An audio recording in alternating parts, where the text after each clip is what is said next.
Thank you for joining us today on Music Marvels with Achickwitbeatz and Breezy Gipson. We're glad that you joined us on this last Saturday in March, believe it or not.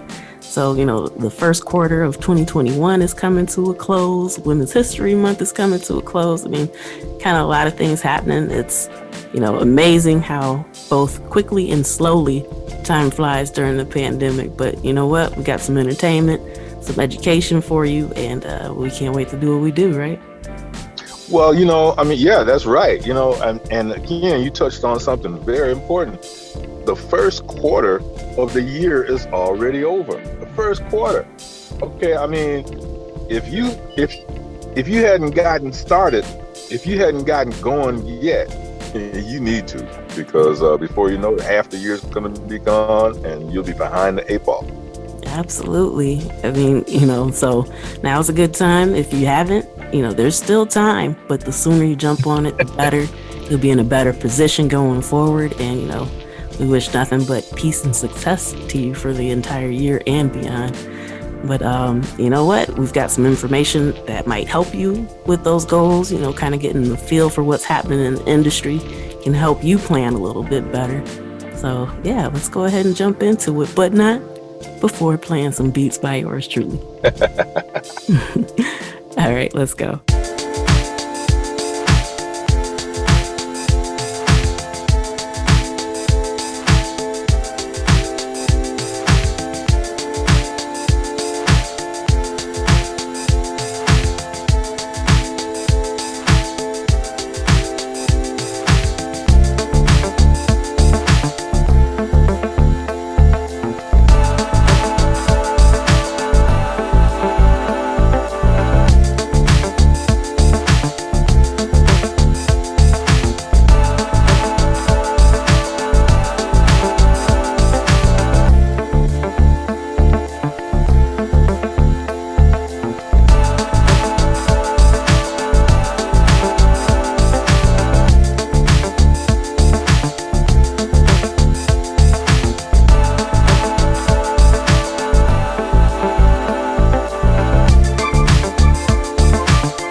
Welcome, welcome, welcome, welcome to another edition, this week's edition of Music Marvels with Achickwitbeatz and Breezy Gipson. And I am just ecstatic. I'm elated. I'm happy. I'm bouncing up and down because we've got a guest today who is just one of the most positive people there is on earth. Now, he's very talented as well, but his personality is just so warm. And so without any further ado, welcoming to the show, the one and only Sander Pinheiro. Thank you. Sander, are you there? Are you there? You are so good, man. You are so kind. Thank you so much. Very welcome. Thank you, guys. Very welcome. Thank you for having me. It's my pleasure. I was so excited to be here with you guys today. Oh, yes. Achickwitbeatz and I are just so happy that you're here. Yes. And so, thank you. Now that you're here, okay, now we know about you, but share with our listeners just who Mr. Pinheiro is and a little bit about your background and things that you're involved with today. Okay. So let's sing something.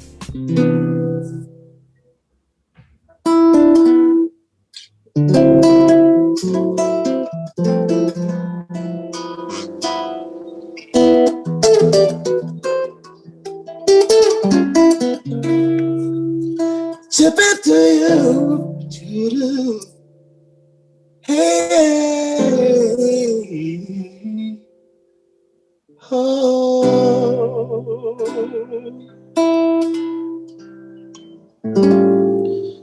eu tenho tanto pra lhe falar, mas com palavras não sei dizer como é grande o meu amor por você.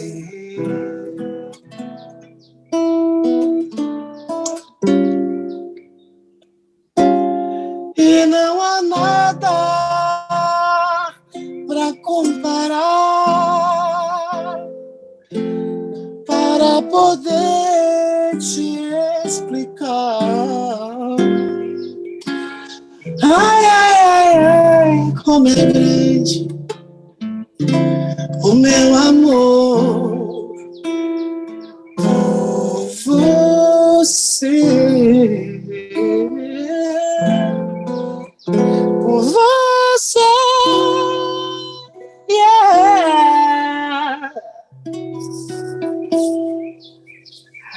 Oh my! Oh, wow! That was a song from Roberto Carlos. I just sing like the first part of the song. I love this song so much. That's so beautiful. It is. Thank you. What a way to open the door with some live sounds.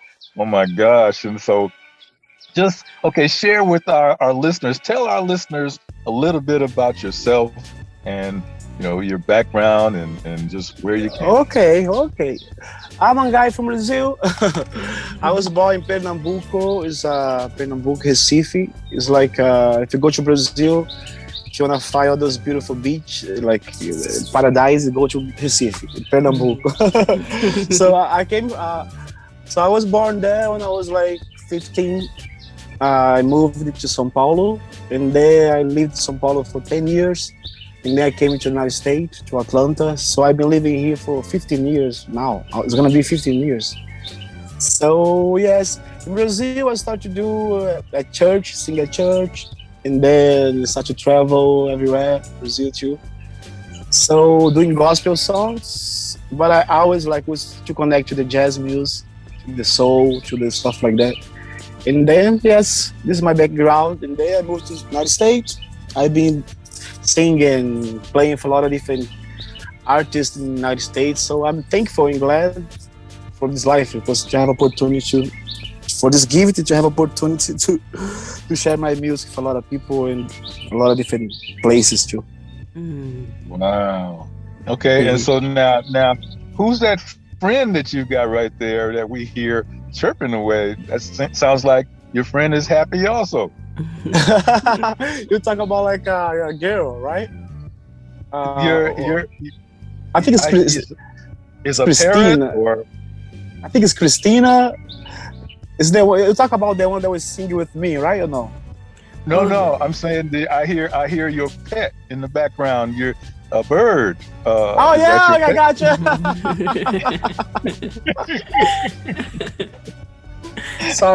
Sorry about that. Now, I mean, what's your pet's name? I have a lot of pets here. Like this is my friend's bird because I love to stay outside. You know, so the bird they are my friends. But I have 3 pets. I have like 3 dogs. I have a Sunny, mini golden doodle. I have a Kelly. She's like a mixed Labrador and Pitbull, I think. And I have the small one, Boris. I don't know what kind it is, but he's so cute. Wow. Yes, I love it to be my backyard because it's kind of like nature. There's a lot of trees, stuff like that. Yes. And then the birds come to sing for us. It's nice. Oh, man. Okay. Of course, they heard the wonderful song and they wanted to join in too. Wow. Okay. You've got some questions? I do actually.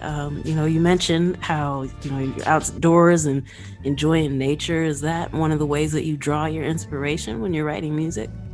Oh yes. I think the nature. If you wanna like, I don't know God. I don't know what kind of God you guys believe or I believe. I think God is God. Everybody has your own God, but I think the nature is like the mirror of the universe, the mirror of God. No?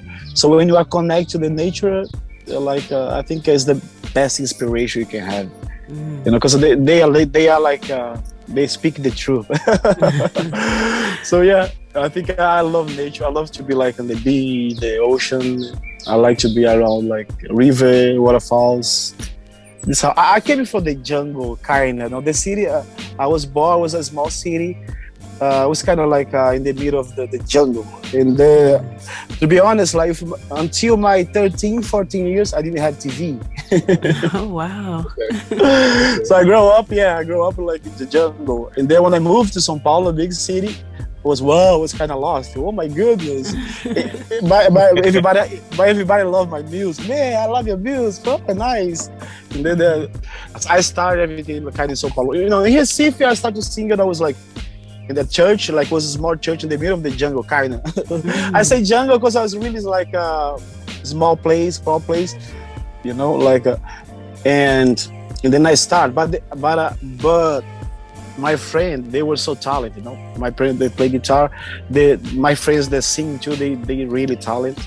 And then I started to wow, I can sing like that. This is nice. Wow. And then I moved to São Paulo, and then I figured out that I can sing, that I can sing. That was good. That was a good time, good experience. Okay. That's why I'm so connected, I think, with the nature, because I came from the nature. Like your roots. Oh, that's awesome. Nice. Yes. So you're extremely talented on the guitar. So at what age were you when you first picked up the guitar, and how is it that you learned to become such an extraordinary guitarist like that? It's funny because I was in Recife, it was Pernambuco, in the place I was born. So my grandmother, she was kind of straight with me, so you cannot go this place, you cannot do something like that because it was dangerous. We didn't know like too much about the city, so she was kind of like straight with me. And then I create excuse me to go out of the house. So I was like 13, and they said, I want to learn guitar, my friend. But I didn't have guitar. And then I figured out I just find my uncle. He find the arm of the guitar on the garbage. So he brought for me just the arm with no string, just the arms. And then I started practicing the arm with no string, just in my mind. I was kind of 13. So when I went to my friend's house, I practiced his guitar. And then when I come back home, I practiced my arms guitar. I don't know how to say it. And then, yeah, when I moved to São Paulo, my friend, man, you can play really good. And the pastor, I went to the church, and the pastor was my friend. He said, "Man, I can." Sunday, he's a musician. He just came in from Recife. He's a musician, and I was like, "Oh my God, I'm not a musician." No, yeah, I was kind of shy. And then I started to play. People like my music, and then I just studied guitar for 1 year in São Paulo, and then I started to learn by myself. Like go online, and I don't know. I think my inspiration comes from some place. I just like close my eyes sometimes and play. But I've been studying scales and stuff like that. I think it's important to study, to know. But I think it's more important to be connected. If you connect, I think this is my way. This is my way. That's incredible. It is. Oh my. Wow. So yeah. Go ahead. Sorry, yeah. So when I was like maybe when I was 15, so 17 I started to play guitar. But just like for fun with some friends. And when I moved to United States, like 15 years ago, and then I went to the guitar center to buy my first guitar. And then somebody saw me play guitar. And then he hired me to play. For me, it was so good. I said, "Oh, thank you." And then I started to play at the church here, started to play a different place. I was like a singer already, because I came for United States as a singer, because I studied. I used to sing since I was like a kid. So singing was my first instrument. and then so I came to the United States as a singer, not as a guitar player. And then people saw me play guitar, and everybody said, "Man, you are a really good guitar player." I said, "Thank you."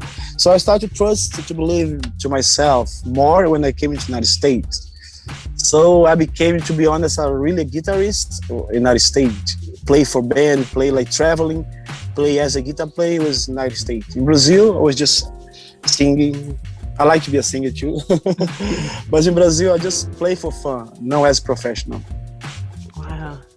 So you went to buy a guitar, and at Guitar Center, someone hired you and then hired you right then. And they hired me, yeah. That is phenomenal. Wow. That was my first, and then my friend, I have my music producer, Chocolate Costa. He came at the same time from Brazil, but he came in with a different band for a different project, and I met him. And he's a really good musician. He can play guitar really good. He can play drummer really good. He can play anything. Bass play. He's my bass. He play bass with me, And then he started to introduce me, like treble tech, stuff like that. And then he said, "Man, you can do like that. You can play something like that." And then he started to show me stuff and make me believe it. "Man, you're good. Trust me." Okay, thank you. And then I started to play around like Apache Cafe, 290. Everybody, wow. Oh, 290? Okay, yeah, I've been there. Yeah. And Apache Cafe, yeah. Apache, I started to play like places like that. A lot of different places. And Brazilian places too. And people, wow. And then this is how I start United States. Because I was kind of shy when I first came, because this is United States people. But that's how I start. And then I have a friend, his name is Ale. He lives in New Orleans. When I was living in Atlanta for 2 years, I think it was 2 years, this friend, he moved to New Orleans. And then he met he's a great bass player. He lives in Las Vegas today. And if I may, I have a gig for us. And there I went, me and my producer Choco went to New Orleans, and then we started a band in New Orleans. Me and him, a keyboard player, and this guitar player, his name is Aaron. He's amazing, he's crazy. So I started to play in New Orleans for 1 year at Bob Street. I played in Bob Street almost 1 year in Frenchman Quarter, something like that. Frenchman. I played in New Orleans for 1 year. That was a good experience, because I was playing for people walking all the time, a lot of different type of crowd. That was a good experience. And then I feel myself kind of ready, to play too. So let's play everywhere now. Let's play. I think United States, I love United States because it touched me a lot, keep teaching me a lot of stuff. So I'm thankful for you guys. Oh, we're thankful for you and coming on and Thank sharing you. your story with us. Thank you. So then when you first got chances to perform in places like Piedmont Park and different places like that, it just was you were a perfect match for them. Yes, I hope so. I think so. Yeah. Yes. And so more people got to see you, hear you, feel the music and things like that, and so you began to create a niche where you were blending with a lot of different musicians, right? Oh yes. I'm lucky because I think all the best musicians in Atlanta, I wanna play with you. I wanna play with you. Really? Like when I say they wanna play, they wanna jam with me, you know? Because I'm like, let's jam. And I've been playing with people. I've been jamming with people from the gallery, like Chris, Gabby Williams, people from the Elliott Street, like. There are a lot of different people, and I love it. And then, you know, this start to make me comfortable. Like, I don't know. I think United States, how I say United States, was the best school, you know, for me. Mm-hmm. Now I just like close my eyes and let's play. That's what I do. Okay, so then as you progress forward, then you were meeting people like Imra, Kotan. Yeah. Because I start to play Brazilian music, Localona, Eclipse. I start to play, to be honest, in a bar in Sand Springs. I forgot the name, and I play in a Vai Mariera, and then I start to play with Rua 6, a Brazilian band, in Eclipse de Luna and Localona. You know, and because my friend Andrea, he's like the vocalist. So sometimes when he used to travel a lot. So my friend called me, hey, can you play with us? But yes. So people start to know me. And then they start to invite myself. Can you do your own show? Stuff like that. But yes. So the Brazilian community start to know me. The American people start to know me. And then I play with Jazz and Joe, with Fontaine. And then I started to play a lot of different places, like festivals, small festivals, the big festival, Atlanta Jazz Festival. I went to the Atlanta Festival as a guitar player too, for my friend Fernanda. Yes, Fernanda. Yes. Yes, a lot of different people too. So yes, I think. Okay. And so now you got several different involvements, but not that long ago you had a project that you were working on that turned into a CD, an album, right? Oh yes, I just released 2 songs like 2 months ago. If you guys check my Spotify, Sunday Pinheiro, you see Viu and Castigo. Castigo is a bossa nova, it's something like that. Yeah. Castigo. Let me see, something like that. Castigo, pra quem o tem, pra quem beijo, pra quem o deseja castigo. O desejo dela, sua inocência velha, e a vontade de amar que a cega. Something like that.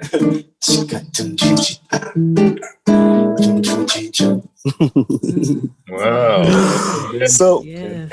And then another buddy of yours, Clyde Nielsen. Chocolate Costa. He's my musical producer. He's the one that play everything that was talked about. Chocolate Costa, Clyde Nielsen. Yes. Okay. So he's playing bass, drummer, and he produces all the rest of the instrument of the songs. He's amazing. Well, now name some of your friends. I know you can't name all of them, but a few that come to mind that have helped you, even whether they're in Brazil or in New Orleans or in Atlanta, or just people who have helped you along the way? Oh my goodness, I think there's a lot of people. Because I think in Brazil, let me see, in Brazil, there is a guy, his name is Carlos. He's kind of my white daddy. I call him my white daddy. He's the one that helped me a lot, like with my contract and stuff like that, to move to that state. Here in the United States, I'm thankful for a lot of people. So if I say one name, I don't know if I'm gonna be fair, but let me see. Yeah, I think I'm talking a lot about Chocolate Costa. He has been around me since I moved into the United States. You know, so I think he's like I was by my side, and I think if I had to talk about somebody, gonna be him. Okay. Yeah, it's gonna be him.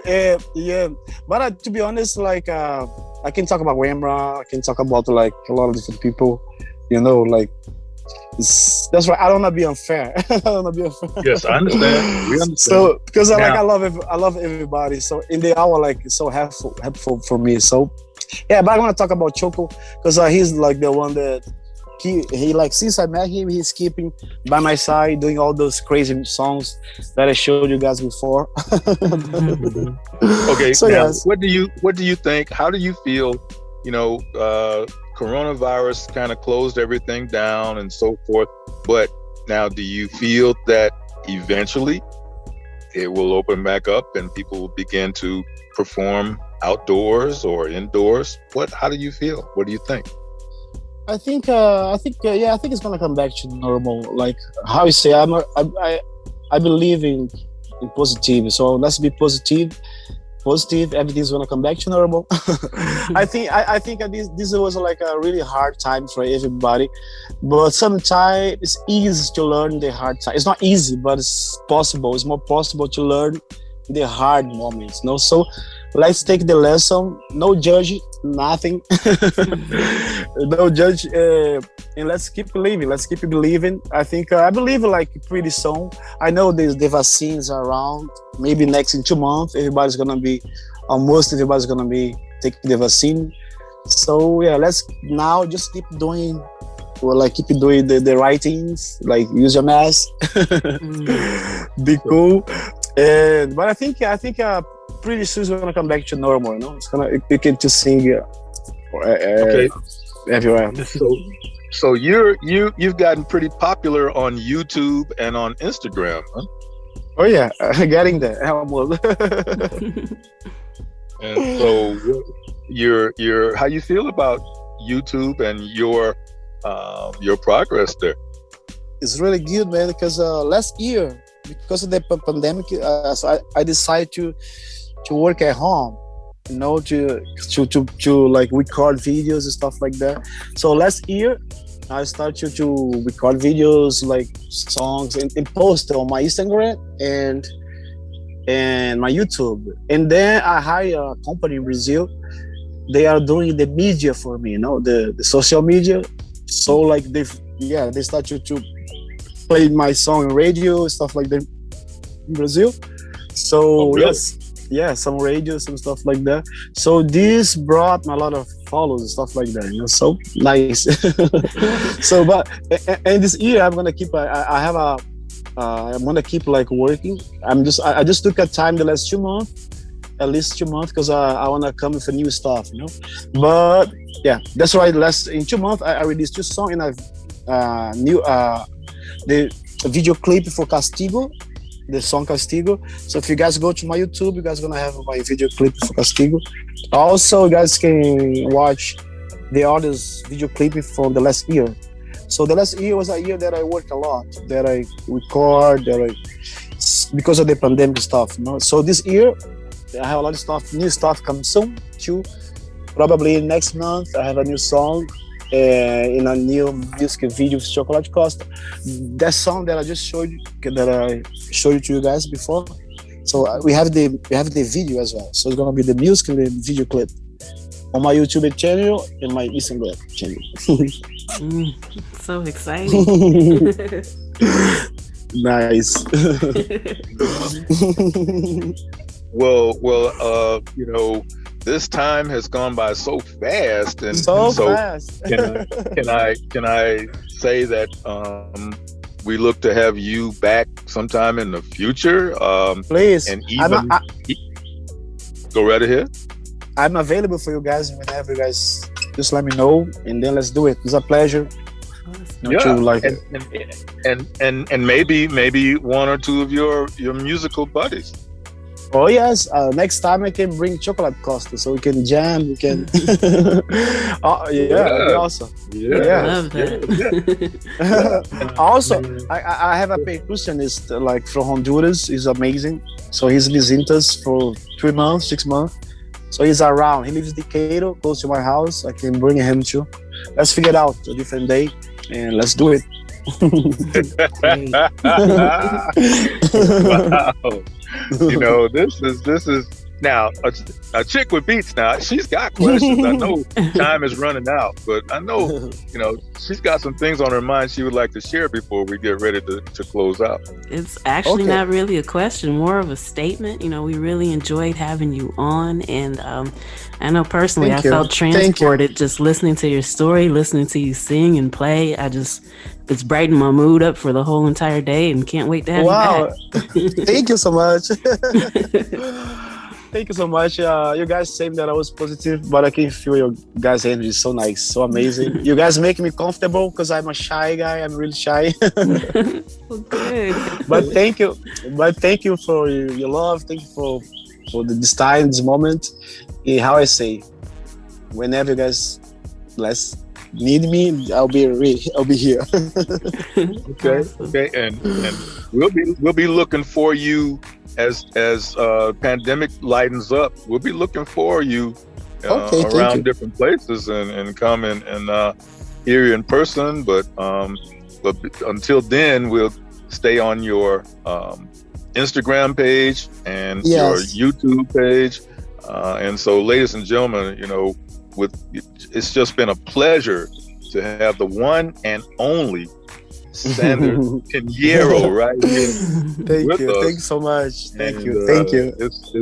We cannot wait until the next time.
right, and we are back. One of the hot news items that dropped recently is that Universal Music and Boomplay have expanded their license to cover 47 countries across Africa. So initially, Universal only had about 7 countries covered. But now that they've partnered with Boomplay, which is an African streaming service, they're just going to target those emerging markets over there, and it's going to be a really, really interesting thing. So that's something to keep in mind when you're looking at distributors. So before you put your music out, you want to make sure that the distributor can get your music to different locations. So, yes, the US is one of the largest music markets in the world, but, there are a lot of sizable ones out there. So the more people that can hear your music, the better your chance of getting more fans. So make sure that when you check in with the distributor, make sure that they can get you every place that you want to go. That's right, because if it's green, then it's mean. If it's green, then it's mean. And so don't cut yourself out. And think big, think broad. Don't feel like the U.S. is just it. No, because people all around the world love music. So check out some alternate opportunities. Exactly that. Also, speaking of the international market, France's recorded music market generated $883 million last year. So that was another area that saw a big boom in streaming during the pandemic. So, there's still money out there, money's still being made. Do what you can to make sure that you can contribute to it by, just keep making your art, making sure that you connect with, once again, the people that can get your music where you want it to go. YouTube has decided to expand their beta version of TikTok called Shorts. So it just rolled out last week in the US, and so it's going to start rolling out to more users over the next few weeks. So you might want to check to make sure, if you're one of them, that's something that you can get in on. It can kind of give like a boost to your YouTube account if that's something that you do. So make sure you check into that, because now most of the shorts, the beta users right now, they have access to songs from over 250 label and publisher partners.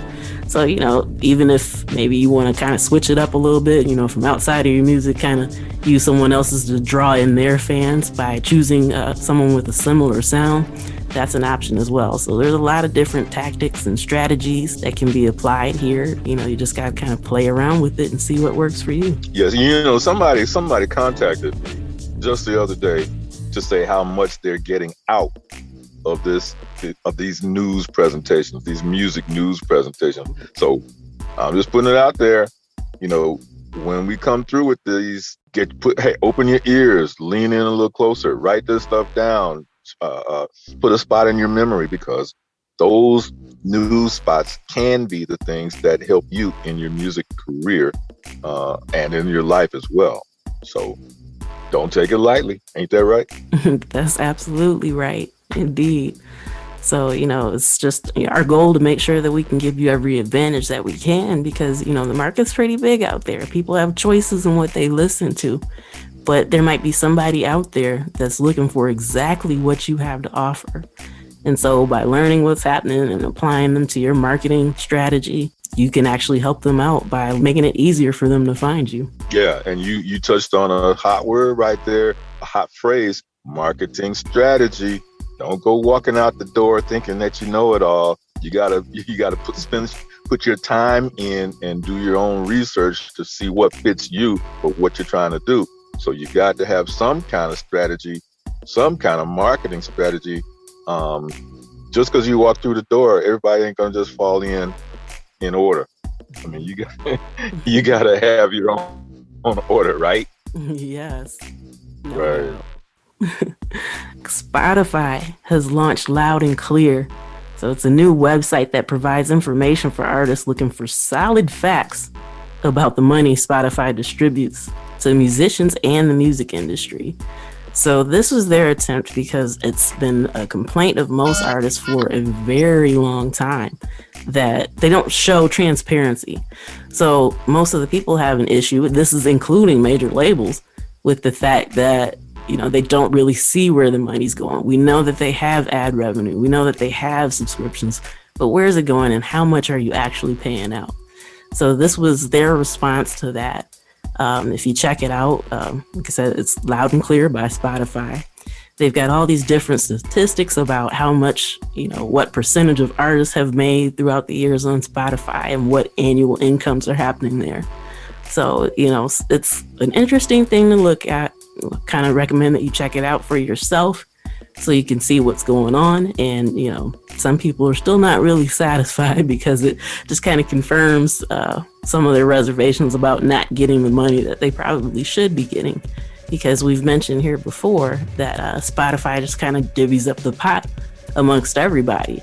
And so most of the money goes to the majors, and people with larger name recognition first before it trickles down to more of the smaller indie artists. So, it's an interesting thing to look at, kind of check it out, draw your own conclusions, how you feel about it, or maybe even figure out what to do to get into that bigger percentage to where you can get a bigger chunk of that change. That's strong. Yeah. Audiomack decided to partner with independent music distributor DistroKid. Now, DistroKid is a behemoth when you look at the numbers and stuff that they're putting together. So, just a little bit facts behind that. They process 35,000 new tracks every day. And it's believed that they distribute over 1/3 of the world's new music. So Audiomack has 17 million active monthly users. So combining that kind of power will be great for artists, especially those who already use DistroKid, because now when they publish their music, it's going to go straight to Audiomack, and they're going to have, the access to those 17 million active users. So, just with a click of the button, they'll be able to do that and, get discovered by new fans that they probably wouldn't have caught any other way. I'm telling you, if this isn't sinking in, you need to make sure you grab the link and replay it and re-listen, and maybe even create yourself a log book with these news tips.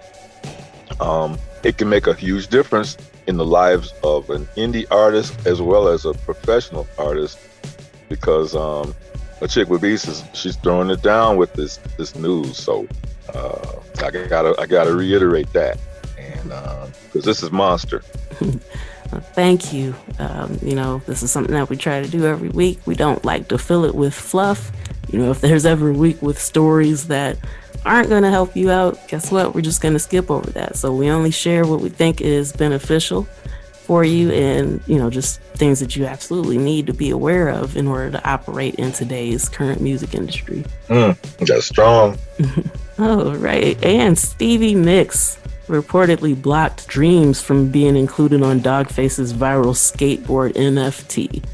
So now we mentioned NFTs last week, non-fungible tokens. For anybody that maybe you missed the show or you're not really familiar about it, that's definitely something that if you want to know more about, you should dig into. But just kind of a surface explanation, NFTs are where you can have an individual token.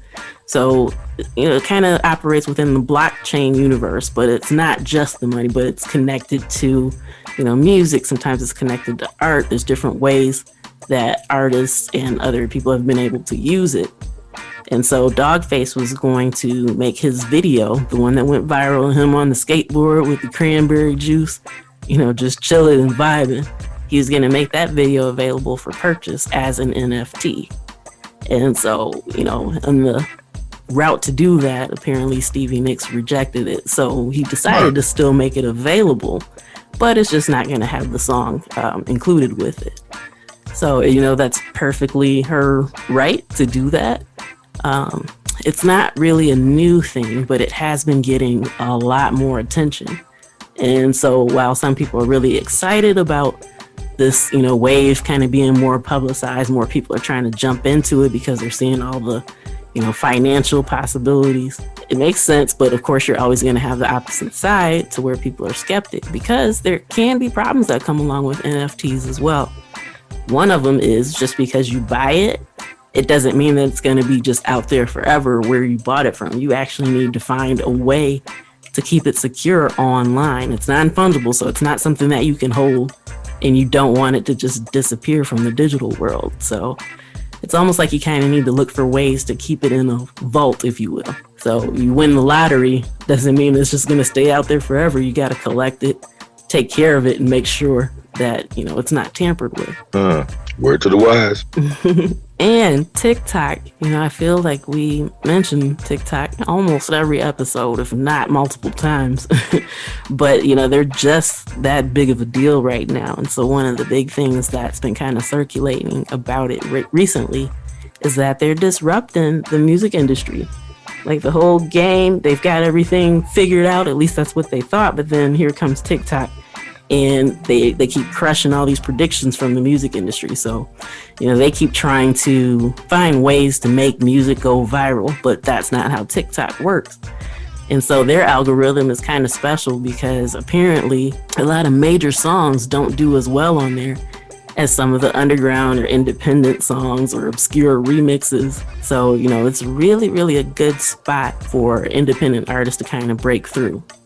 Because, you know, it could be based on the lyrics, because a lot of times users like to link something that fits with what they're doing, or maybe if it's just a catchy tune, whatever the case may be, you know, this is an avenue that mainstream music can't really control right now. And I say right now, because you better believe they've probably got everybody they can on it to figure out a way to crack the code so they can dominate it. But, you know, right now, it's kind of our world, so the possibilities are endless there. Including the former United States president trying to block them back in the day, and that didn't work either. Right. So, you know, it's something that people don't really understand. So I think that that's also another reason why it's kind of garnered a lot of hate. There's a lot of times on social media, like, well, I'm not doing no TikTok dances and all this other stuff, but you know what? It's enjoyable. People like it. People are using it. The numbers are strong. So you can fight it if you want to, but it's a lot happening there. That's right. That's right. Yep. Sometimes, you know, flow's just going to flow whether you're with it or not. Yeah. And I'd like to give a quick shout out to a lady bass guitarist, Achickwitbeatz Delaney, and someone that is blazing a trail. And actually, the production of Aretha that was distributed this past weekend, actually, she played a bit role in that production as a choir member, okay, which is totally different than her normal thing, playing bass guitar, but nevertheless, she was in there. Okay, so giving a shout out to Quinette Delaney for that role that she snagged as a choir member in the recent production, the video production of Aretha last weekend. Oh, and speaking of which, got to shout out Justin, Just One Gill, for managing to do the same thing as a preacher, I believe. So shout out to him for snagging another spot in the same production. How about that? Yeah, we got to dial up both of those numbers now. Absolutely. So we can get them in. Yeah, we can do it. Have them share their story with us. Yeah. Oh yeah. All right. See, we got friends now. We got friends out there. Don't think that we don't know people. Don't think people don't know us. So, you know, you never know what may happen. Absolutely, those degrees of separation are a lot smaller these days. So, you know, it's a beautiful thing. All right, we're gonna get back to some more music, and then we'll be back right after this. Oh yeah.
And we're back. Warner and Tencent Music launched to create a joint record label. So they've got another multi-year licensing deal.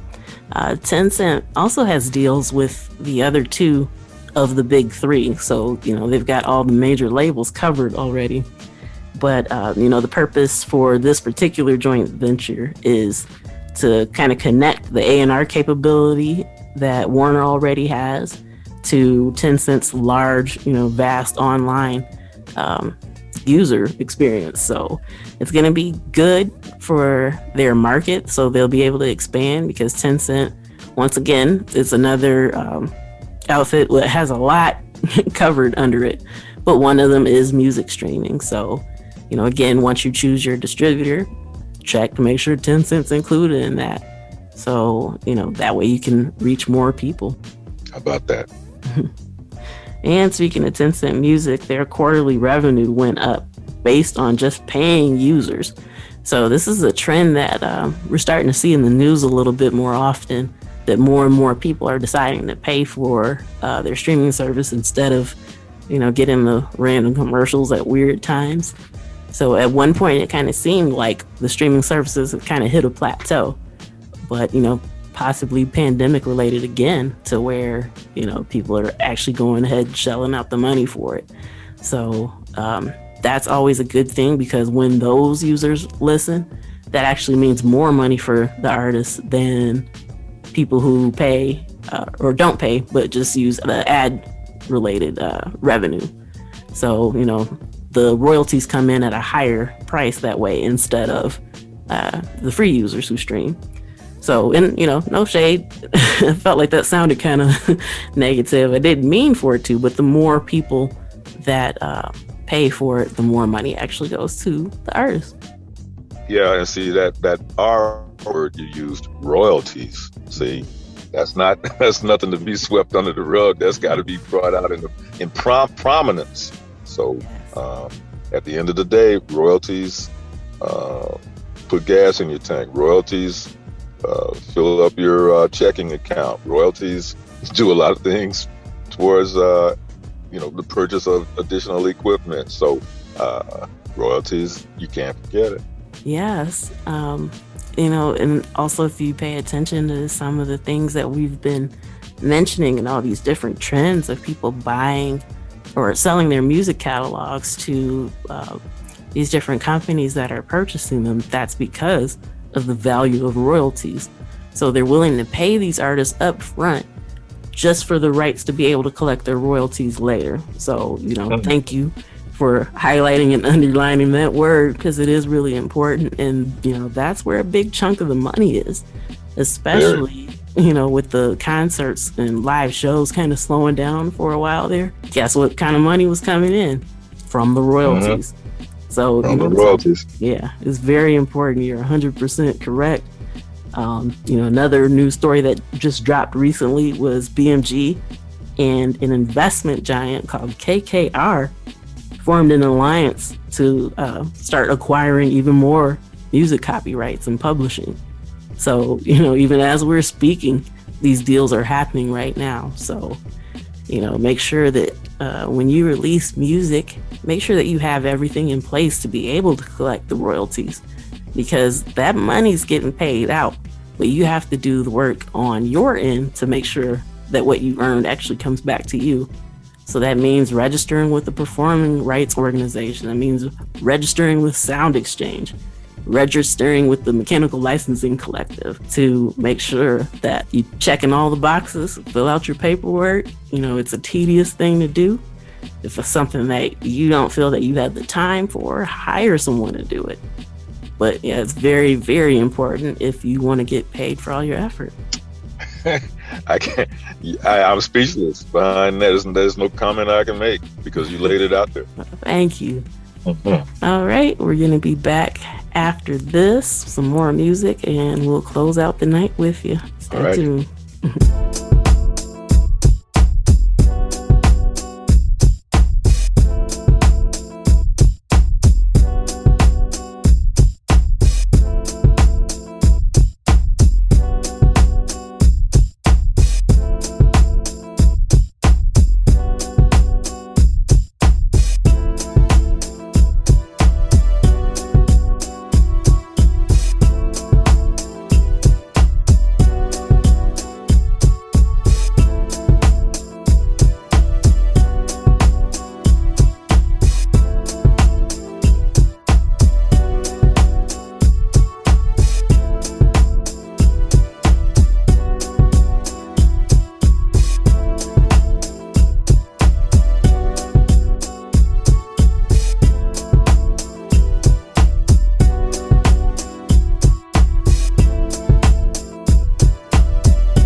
that does it for this week's edition of Music Marvels with Achickwitbeatz and Breezy Gipson. We enjoyed having you with us, and we're looking forward to doing this again next week at the same time, same place. Oh yeah, I mean, and don't forget, these beats are, hey, that can be the next killer song for you, the next breakout song for you. So thumb through the directory on achickwitbeatz.com. There might be a song in there. There might be a riff in there, a beat in there that you can acquire and add to your own personal music directory and performance directory. So achickwitbeatz.com, thumb through there and check it out. Thank you very much, and I hope you do just that. I have a wide variety to accommodate your tastes. So, just check it out. Let me know what you think. All right. Till next week, tune in, tell a friend. We'll see you then. Peace. Peace.